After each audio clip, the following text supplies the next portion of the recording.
Jason Wilcox has been assessing Eric Ten Hag, and he does have some leniency with Ten Hag when he's assessing training, some of the problems in the environment at Manchester United, and is set to make his first big change, which is a much-needed change, which I can't believe has already not been made. We'll dive into that and a couple of his thoughts. We will dive into Ten Hag's comments post-match. He has called out the referees. He does make some interesting comments. I do want to talk about Garnacho and Højlund. They've been getting a lot of stick online, and I do not agree with it. I don't like that people are turning Garnacho and Højlund. They're just kids. And then we're going to get into 5 things we've learned from Manchester United 1, Burnley 1. But let's start with the news, and then we'll talk about 5 things we learned from the Burnley game. So starting with the news, Sam C has reported this, and this is about sort of what's been going on since Wilcox has come into United. It was said, Eric Ten Hag and his staff feel unsupported in terms of technical and communicational assistance from higher-ups, which is very obvious. We've known this for a while. Before Ineos came in, The Athletic actually did do a big detailed report basically saying that the Glazers didn't really communicate to Murta and Arnold, and Murta and Arnold didn't really know their role and communicate very well with Eric Ten Hag. There was a poor relationship between Ten Hag all the way up to the Glazers. He felt that there was a lack of communication, a lack of assistance. There wasn't even a vision or a goal. The Glazers just employed Murta, employed Arnold without putting a vision or goal or way they want to play in place. And Murta and Arnold then had to buy people, but they had no one there to actually decide this is what Man United are going to do. This is how we're going to play any of that. So I definitely have elements of sympathy for Ten Hag there. It was also said they believe this lack of support has made Ten Hag vulnerable to media and fan criticism this season. I think what's really interesting is, Jurgen Klopp and Salah have had this fallout on the touchline. There's no leak reports coming out today saying the dressing room's fallen out with Klopp, any of that. If that happened between Ten Hag and a Man United player, how many reports would we get? How many leaks would we get that the dressing room's fallen out with Ten Hag, he's lost control, this and that? What's gone on with Klopp and Salah? No leaks, no reports so far from Liverpool News this morning. And I think as well, the media have been on Ten Hag since day dot, lost his first 2 games of the season. Carragher sits him down. The media wanted Poch in the Man United fans. The media want Ten Hag to fail because he's a Man United manager. The media knows if Ten Hag fails, they get clicks. The media have obviously been overly critical of Ten Hag, going in on Ten Hag. And I like that, Ten Hag is sticking up for himself a little bit more in press conferences, but banning journalists that have just been on and on and on. He feels that actually, he's been sort of thrown under the bus in the sense of no protection from the media at all this season. It was also said many behind-the-scenes events have been beyond Ten Hag's control, leading to consequences he's left to manage. Positive atmosphere, Carrington with Jason Wilcox engaging extensively with staff and players. It then said this, and this is the key bit. Wilcox acknowledges that key players have contributed significantly to tactical injuries to key players have contributed significantly to tactical shortcomings. Wilcox is having some leniency with Ten Hag. He understands that a lot of it is out of his control. A lot of key players have been injured. And to be fair, when you look at the squad that Ten Hag lined up, yes, we should beat Burnley. Yes, we should do better than what we did against Burnley. And we did control the game for 20 minutes. And it's frustrating how we can't control it for 90 minutes. But that squad isn't particularly good. I mean, Ahmad's better than Anthony. Mount is better than Ericsson. Maybe that's how you upgrade it. But I do understand, how tactically it's so much harder without Luke Shaw, without, of course, the Sandro Martinez were key. And this was the most important thing for me, and this was the big thing. They said that Jason Wilcox is using metrics from Man City's academy to assess the training intensity and plan to recruit an experienced fitness coach. Plan to recruit an experienced fitness coach.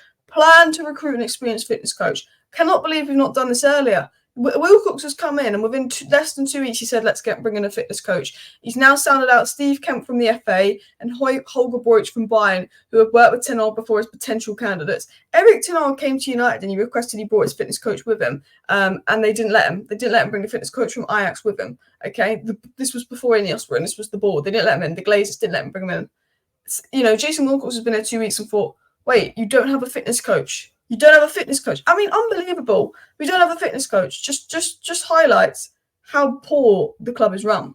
But anyway, let's continue on into some more news and some more stories. It was said by Fabrizio Romano that Dortmund will try to negotiate with Manchester United this summer for the permanent transfer of Sancho, but it'll not be easy. Sancho is on higher wages. Dortmund want to get him on loan again. Man United want absolute money for Sancho because they need to invest this summer in a replacement. If Sancho really wants to go to Dortmund and will 100% lower his wages, I think it can be easier to get a deal for Sancho. I think if Sancho stays, that will probably be the case. I just think getting much more than 30 million, I feel like we could get 40 million, but Dortmund won't. I think getting much more than 30 million will be difficult. I do apologise if there's a lag spike there. Yeah, I do apologise if any lag there. Let's go into the next story. This was said by Ten Hag post-match. He said it was a strong start to the game. We created loads of chances and then we lost control. In the second part of the first half, Burnley came back in to the game and we had some chances. Second half was all ours and we were in a winning position and we gave it away at the end. We put ourselves in winning positions by playing good football, creating loads of chances, and then we give it away in the end. The final minutes is so unnecessary. And I agree with some of Ten Hag's comments, but I don't agree with all. We did dominate the first 25 minutes. We were really good and we should have been 1-0 up. We lost control. We let Burnley get back into the game. In the second half, we were the better team, but we failed to dominate and control most of the second half. We played good football in a 20-minute spell and then another 15-minute spell, and that was it. And then the game was equal. And, Ten Hag saying, we played good football, we created loads of chances. We did play good football in a 20-minute spell, and we did create those chances in a 20-minute spell. But then we're 60 minutes of the game where we're a bit meh, and Burnley don't look like a team that are set to be in the Championship. And that is concerns. Now, some of that, you look at our squad, not the most convincing lineup. They're not the best team. Ten Hag has to get a tune out of them. But I do sometimes think, Ten Hag is overly positive with his comments of the match. I'd be very disappointed to drop points to Burnley, and he always looks for the positives. But at the same time, when Rangnick looked for the negatives, that just caused him to fall out with the dressing room, and maybe Ten Hag just has to speak really well publicly about his players, and then privately he can scold them. The one decision that Ten Hag made that I think a lot of us fans didn't agree with was him taking off Kobbie Mainoo. He says, they are the fans and I have to manage the team. You see what the game needs and bring some freshness, and also tactical-wise, bring a player, McTominay, on who can keep the ball and is creative in an intense game. Sadly, he brought McTominay on and he got injured. I wouldn't have brought Mainoo off. I would have brought Eriksen off. I don't think Mainoo had his best game, but Mainoo controls the ball well. Mainoo allows us to keep the ball in possession. McTominay, he doesn't keep the ball well. McTominay is someone that can be creative in the sense that he can score. McTominay doesn't create, but he's someone that can get in the box and score. He's someone that can win a header. But I would have brought McTominay on for Eriksen instead of Mainoo, because I did think that Eriksen was struggling a little bit out of possession. Erik ten Hag also did call out the refs and say, we are not lucky with refereeing in recent weeks. We conceded so many penalties. This one is justified, but other ones, if you make Wan-Bissaka in the final a penalty, what is this Garnacho penalty claim? Where's the consistency? Which is true. I think that was a penalty, of course, for Burnley today, but considering the Coventry game, that's no different to what happened to Garnacho today. I think it would have been a soft penalty on Garnacho, but when you look at the penalty that Harvey Elliott got against us, when you look at the penalty that, Wan-Bissaka conceded, and you look at what happened to Garnacho, while I think it's soft, and to be fair, I don't think any of the three were penalties, it's a penalty for everyone. Oh, but if it's Manchester United, it's not a penalty. It's like the Romero handball incidents. We hit the ball, it hits Romero's hand, not a penalty. Happens the next week at Arsenal get a penalty for it. And Ten Hag's basically saying, the penalty, we need to see consistency, and I agree with Ten Hag as well. But let's dive into 5 things we've learned from Manchester United 1, Burnley 1. It does make me worried for these upcoming 4 games. Arsenal, Newcastle, Brighton, and Palace away will be difficult as well. And I'm not confident that we're going to win many of those, if any. But let's dive into 5 things we've learned, because I don't want this video to be much more than 10 minutes. I thought Bruno was absolutely brilliant today. A 9.6 rating on SofaScore without getting a goal or assist. Bruno created 9 chances, which is the most chances created in a Premier League game in the last 3 years, where he's equalled 4 other games he's played in the last 3 years. Bruno, if you look at in the last 3 years, 8. If you look at the top 8 most chances created in a Premier League game in the last 3 years, 7 of it is Bruno Fernandes. It's ridiculous. He's so good.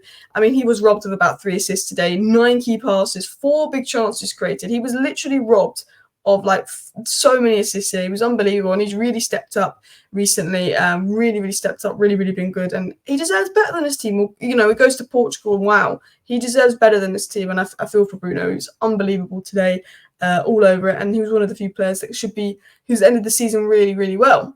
Someone I'm a little bit concerned about, number 2, is Wan-Bissaka's been poor, and Wan-Bissaka's been poor for a while. There was a point at Christmas where I said I don't mind keeping Wan-Bissaka as a second choice fullback, but since he's come back from injury, he's not been good, whether it's been left back, whether it's been right back.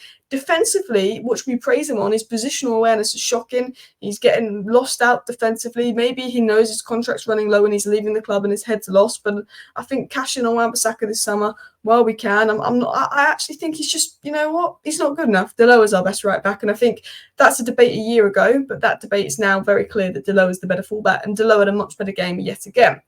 Number 3 is this, and this is in the title, and I want to talk about this. I see a lot of people giving Garnacho and Højlund stick, saying they're not good enough, they're not Man United level, they're 19 and 20 years of age, they have very little experience, and because of the injuries, because of the poor recruitment, we're relying on them to start for us week in, week out.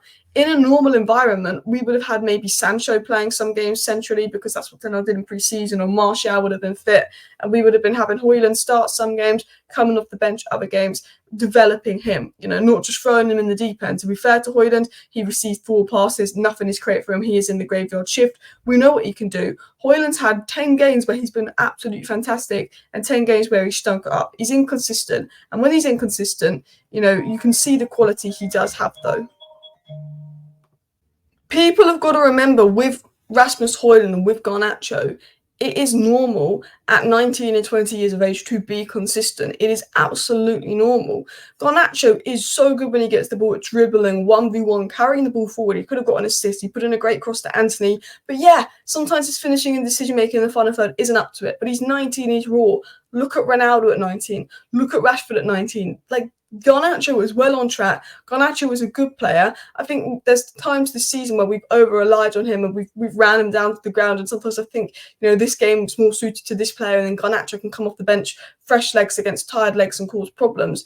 But, I actually thought Garnacho had an alright game. I thought Højlund had a poor game, but I thought Højlund only received 4 passes all game. I think to turn on Højlund and turn on Garnacho is silly. I think we need another striker and another winger because we need some more rotation and some more competition, and then we can put them on the bench and we're less reliant on some kids and we can mould them in and develop them better. But I think they're both really, really talented players and they will be good for United. Going into number 4, we cannot control games for more than 20 minutes. Even Ten Hag said this: we create loads of chances by playing good football. It's unnecessary to lose control. We repaired this at half-time and the second half was much better. It's annoying how we can control game for 20 minutes and then even to a 19th place Burnley side who are down and out, we can't control the game for more than 20 minutes. We can't control games for 90 minutes. We can control them for 20 minutes and we lose. And the 5th and final thing we learned is that Harry Maguire looked decent again. I think Harry Maguire, these last couple of games, considering he's been injured, considering he's only fit centre-back, has looked really decent, made some key interceptions, won some key headers, and him and Bruno have impressed me the most come end of the season. Anyway, thank you for watching today's video. Please do hit that like button. Of course, subscribe down below if you're new. See you next time. Bye.